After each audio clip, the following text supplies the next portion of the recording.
Oke, teman-teman sekalian, di video yang ini saya akan jelaskan sedikit tentang bagaimana cara kita menentukan nama dan rumus dari senyawa ion. Karena saya lihat mungkin ada beberapa di antara kalian yang masih agak bingung ya, jadi kita langsung aja. Pertama-tama kita akan mulai dulu dari menentukan nama senyawa ion kalau kita tahu rumusnya.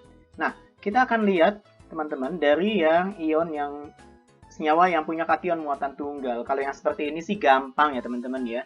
Kita tinggal menggabungkan nama dari kation dan anionnya aja. Misalkan di sini NaCl, berarti namanya adalah natrium klorida. Terus kalau kita punya ZnSO4, berarti namanya zinc sulfat. Dan kalau kita punya Al2O3, berarti namanya aluminium oksida. Yang mulai tricky itu adalah kalau misalnya kita punya senyawa dari kation-kation bermuatan ganda. Oke, kita tahu ya bahwa Cu itu tembaga, tapi tembaga itu ada tembaga 1 dan tembaga 2. Nah, dari mana kita bisa tahu apakah tembaga yang ada di sini itu tembaga 1 atau tembaga 2? Jadi triknya teman-teman adalah kita lihat dulu anionnya ya. Di sini anionnya adalah ion sulfit SO3 dengan muatan 2-. Dan di sini ada satu ion sulfit ya, karena dia tidak dikurung, tidak diberikan keterangan apa-apa, tidak diberikan tanda apa-apa. Nah, berarti kalau kita memiliki satu ion sulfit, total muatan negatifnya adalah 2 negatif. Nah, kalau senyawa itu kan muatan positif dan negatifnya setara ya teman-teman ya. Artinya, di sini kita lihat ada 2 ion tembaga, dan totalnya itu harus setara dengan total muatan negatif dari anionnya. In this case, 2 ion tembaga dengan total muatan 2 positif. Artinya, masing-masing ion tembaganya itu memiliki muatan 1 positif. Dan kita tahu bahwa itu namanya adalah ion tembaga 1. Maka dari itu, Cu2SO3 kita sebut dengan tembaga 1 sulfit, teman-teman. Contoh berikutnya adalah Au dalam kurung NO3 3 kali. Kita tahu bahwa Au memiliki dua jenis muatan ya. Ini yang muatannya plus 1 apa plus 3 gitu kan. Sama seperti sebelumnya teman-teman. Kita lihat anionnya dulu. Ada 3 ion nitrat yang menyusun senyawa ini. Karena ion nitrat itu masing-masing muatannya negatif, maka kalau ada 3 ion nitrat, total muatan negatifnya adalah 3 negatif. Dan di sebelah kiri, di kationnya kita lihat hanya ada satu ion emas.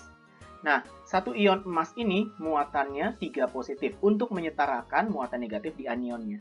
Artinya, kita bisa langsung sebut bahwa kationnya adalah ion emas 3 dan namanya adalah emas 3 nitrat.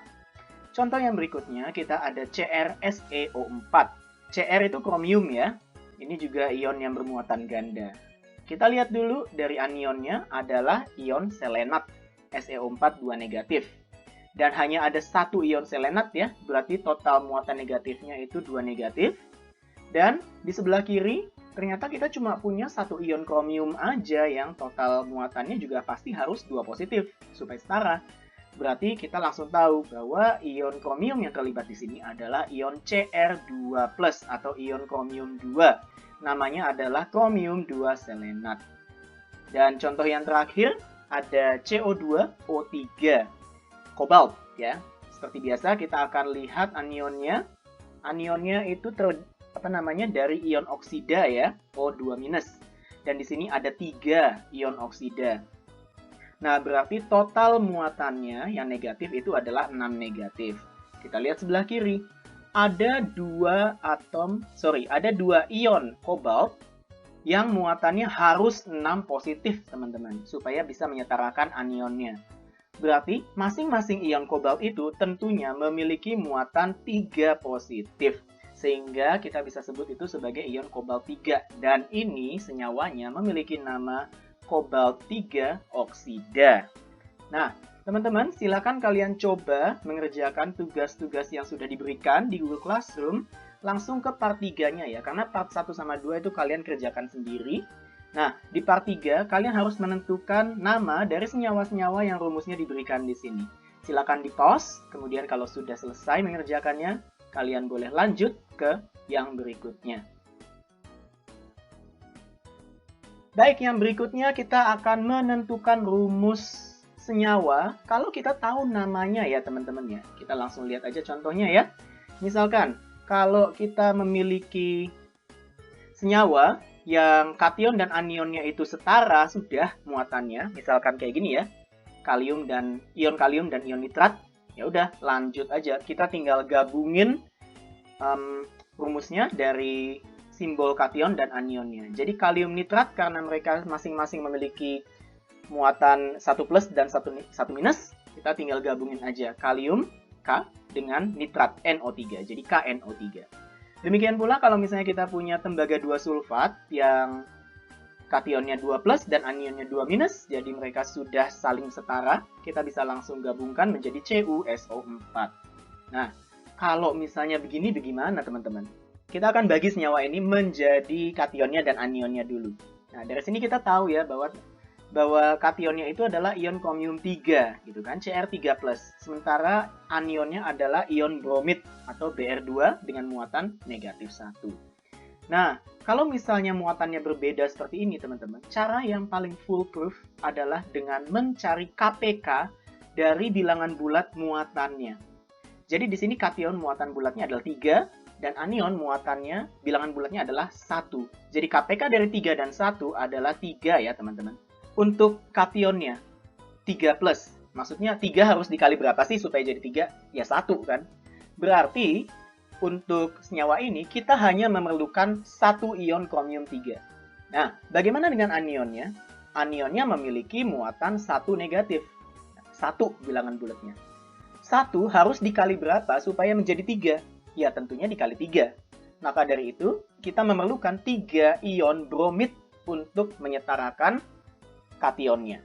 Jadi, rumusnya adalah seperti ini teman-teman ya. 1 ion chromium 3 dan 3 ion bromid. Jadi, Cr dalam kurung BrO2 3 kali. Nah, kita akan lihat yang berikutnya teman-teman. Kita punya barium nitrida. Bagaimana dengan ini? Sama seperti yang tadi, kita pisah dulu menjadi kation dan anionnya. So, kita punya ion barium yang muatannya 2 plus dan ion nitrida yang muatannya 3 minus. Cari lagi KPK dari bilangan bulat dari muatan kation dan anionnya. Dari 2 dan 3 berarti KPK-nya adalah 6. Perlu berapa banyak 2 supaya menjadi 6? Dan perlu berapa banyak 3 supaya menjadi 6? In this case, kita memerlukan 3 ion barium supaya muatannya jadi 6 plus dan 2 ion nitrida supaya muatannya jadi 6 minus. Berarti rumusnya adalah Ba3N2. Selanjutnya kita punya besi 3 oksida. Kita pisah dulu menjadi ion besi 3 dan ion oksida. Yang ion besi 3 muatannya tentu aja 3 plus ya. Dan untuk ion oksida pastinya 2 minus. Di sini KPK-nya juga 6 teman-teman. Nah, untuk yang di sini berarti kita memerlukan berapa ion besi 3 supaya menjadi 6. Tentunya kita memerlukan 2 ion besi 3. Dan kita memerlukan 3 ion oksida supaya muatannya menjadi negatif 6. So, rumusnya adalah Fe2O3. Nah, kemudian ada juga timbal 4 fosfat. Bagaimana teman-teman? Kalau misalnya menggunakan metode yang tadi, kira-kira bisa atau enggak kalian mengerjakannya? Silahkan di pause dulu di sini. Kalau sudah siap menjawab, silahkan langsung di unpause. Dan jawabannya teman-teman adalah seperti ini ya, Pb3 dalam kurung PO3 4 kali. Nah, sekarang untuk penutup silakan kalian kerjakan tugas yang berikutnya. Ini langsung ke part 4. Silakan kalian tentukan rumus dari senyawa-senyawa yang sudah dituliskan di layar. Ini juga ada langsung di Fluency 4 ya, sama seperti yang sebelumnya. Dan tugasnya sudah diberikan di Google Classroom. Baik teman-teman sekalian, terima kasih untuk perhatiannya. Semoga video ini membantu kalian dalam makin memahami bagaimana cara memberikan nama ataupun rumus untuk senyawa ion. So, sekali lagi, thank you so much. Have a nice day and see you next video. Bye!